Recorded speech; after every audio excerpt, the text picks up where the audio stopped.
So as I said in my opening, I wanted to talk about 10 babies that I thought were moving forward. Every week we talk about affection, and we talk about cowboy, and we talk about all the horse here, and I give you a top 10 list, or here's my top 10 projection list. But what about the other ones? You know, Steve asked me the other day about Lover's Play. He said, you said she's a nice filly, but you didn't talk about her in your top 10 or 11. Well, I couldn't, because she didn't belong in the top 10 or 11. But a very, very nice filly, and she does deserve to be talked about. So I do. Where are you going? What are you doing? When are we going to the barn? You want to go to the barn at noon and then we'll feed them lunch? Okay. We don't usually feed lunch on Sunday because no one moves, right? Feed them a little extra hay in the morning, check in on them. But horses like Brace for Landing, horses that are maybe a little light, I like to feed them a nice big bran mash and see if we, little by little, get the weight back on them. So, back to the list, I want to talk about the 2-year-olds. These are horses that I think are moving forward. I see forward progression in them. I forgot a name on here. I'm going to put that name on here right now. How many is on our list here? 1, 2, 3, 4, 5, 6, 7, 8, 9, 10, 11. I guess I didn't need to put that horse on.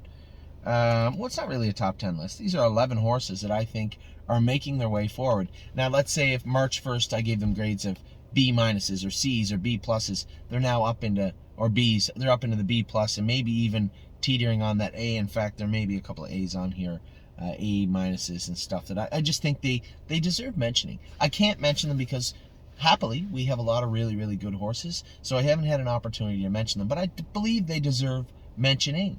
So these are 11, actually, horses that I think are doing their job very well and getting better every week. AC Swan was the 11th horse I added. I just think that, I have to factor in what went on with this filly at the fall. She had an OCD removed from her stifle. It doesn't appear to bother her at all. She's sound as a dollar, trotting good, and getting better every week. This is another horse that has 4 to 6 weeks less actual labor, actual work into them than the other horses. So it is fair to put this filly on the list. Whatever she was in March, she is better now. So she is coming forward. Now her sister in training, Alibaba, and these are in alphabetical order. They're not in top 10 because they don't need to be. Alibaba, I think, is doing very, very good.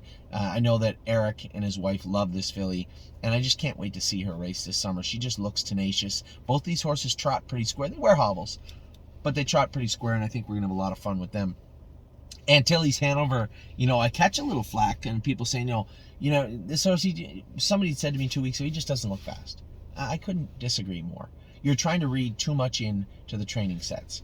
There are going to be some horses that just look tremendous right now, that as we get closer to the summer, don't look much better. They're effective horses, but you saw it coming from March. Then you're going to see other horses as they put that muscle on and get rid of that baby fat and actually learn to sprint a little bit. You're going to see them come on much later. And in fact, I love the fact of how good Austral Hanover was, because he is a horse that we can go to. He's our go-to horse. There's a horse that was disgustingly horrible his entire life, and he saw the starting gate and that light went on. It doesn't happen like that very often, but it does happen. And make no mistake, Antilles Hanover does his work good every single week. Every single week. Born to Dance. Here's a horse that I just see getting better and better and better since we castrated him. He's worth mentioning. I don't think he's going to get to Cowboy by the Seas stature, but I could be wrong. This horse has got lots of breeding behind him, and has lots to offer. I just think he's going to be a nice horse. And I thought all the horses on here absolutely deserved mentioning, because how I remembered them at March 1st is much worse than how they are right now. And I don't mean they were terrible and they're just a little less terrible now. I mean, they were okay. Now they're starting to get it and come forward, and they're worth talking about. Born to Dance is one of those horses for sure. Cherahola. Dropped my pants a little bit there. Cherahola, I've always said, lanky filly coming on. I thought she was okay. What I saw her do the other day was impressive. Jason gets along well with her, Jason McGinnis, and even he said way, way better steering, since we changed her gear, changed her hobbles, got her shod.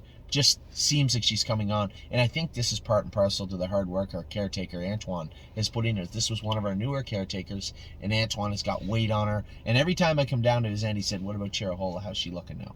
You know, the guy just wants to do his job well, and I love that. And he's done a great job with Cheryl. She looks very, very good, and you see it on the track. Goldbug Hanover, as I said, this is an A filly, I believe. She has to have her throat operated on, so she's going to drop down the list quite a bit over the next month or so.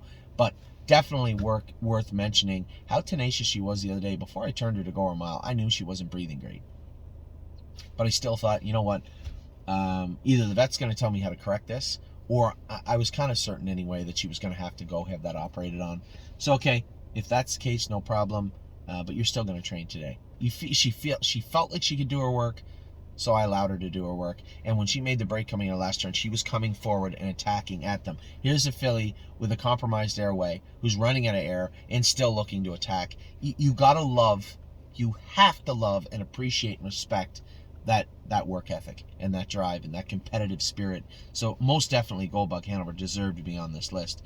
Another horse, my spelling, I guess there's autocorrect on my iPad because it's not Lavender in action. It's Lavec in action. Okay, iPad? Lavec. No, it's not Lavender. It's Lavec. Stop. There. Lavec in action. Not an overly talented filly. Like, she's not going to go to the next generation. She's not likely to be a sire stake filly, but I like what I see. I like to see her coming forward. And remember, it wasn't that long ago, as 3-year-olds at least, we knew Mama Knows Best and Lady. They were just good fillies that wanted to do their work, and we just had to race them where they belonged. And I think we're going to have a lot of fun. And even if Lavec and Lavender in action turns out to be a fair filly, there's nothing wrong with a little corn on the cob on Sunday afternoon. So I think Lavec in action, we're going to have a lot of fun with this filly. Just got to race her where she belongs. On the cusp, from what I can see right now, and again, this is very preliminary, on the cusp of Buckeye, fair filly, and there's nothing wrong with that. Lover's Play. I think this filly is going to end up in one of our last top 10 lists of the season before they start racing. I think this filly has a lot to offer. I think you're probably going to see her show up in Oak Grove mid-June. And I think we're going to have a lot of fun with Lover's Play this summer. Very, very strong filly, and I cannot wait to see what she can offer. Mounds for All, we don't talk enough about this guy. This is another horse that had a horrible attitude and then got better and better and better. This is a horse that wears a closed bridle with no poles, no Murphy blind, no head check, and just a set of trotting boots behind. That's all he has. A bridle, a harness, and trotting boots behind. Nothing more. And the horse just is coming forward every week. He's coming to Ontario. I think a lot of people here in Ontario, especially when we get him to the bigger track, he's really, really going to like it here. And I think he's definitely worth mentioning. Mounds for All is definitely a horse that belongs on this list. Now, the last two horses on this list are horses I trained the other day after training day. One was Prince Charmer, because he was a little colicky and we didn't want to train. We just wanted to err on the side of caution with him. Then I went out and trained him faster than any 2-year-old has trained for us this year so far. Northfield Park, I trained him in 2:23 last half and 1:08 by himself out on the track. There's another horse wears no head check. He wears knee boots and shin boots and trotting boots. He needs a higher set of trotting boots. I saw him touch up on his jack, and sure enough, there was a mark there. So we'll put a higher set of boots on him.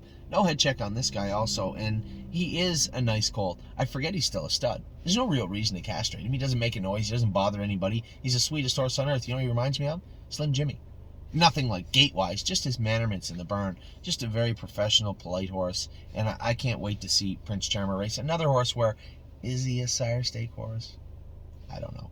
But he's somewhere there. He's gaining ground, and he's coming forward. Now, he also popped a curb the other day, which is a good thing. The more stones we uncover before we get to the races, the less problems we're going to have throughout the summer. And had he not popped that now, had he popped it, say, June the 1st, it might have been a real problem throughout the year. But now that it's out there, he won't train on Wednesday. We'll cryo it probably on Monday, and it'll be dealt with, and it won't be a problem after that. So I'm actually happy he popped it.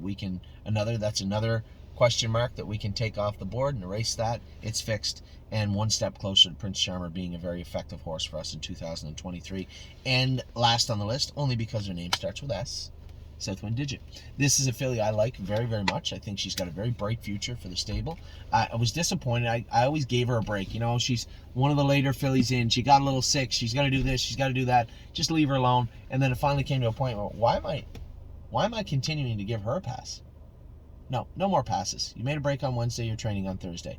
She made the break on Jason Merriman. We put the hobbles on her. I went a mile in 2:26, and I could see her learning how to use the hobbles. As we finished up her mile and she charged into that turn, that was the first time she charged into a turn, probably in quite a while, if not ever, for us. Always had to watch her, kind of let her scoot into the turn a little bit, square her up, let her switch her leads and trot forward.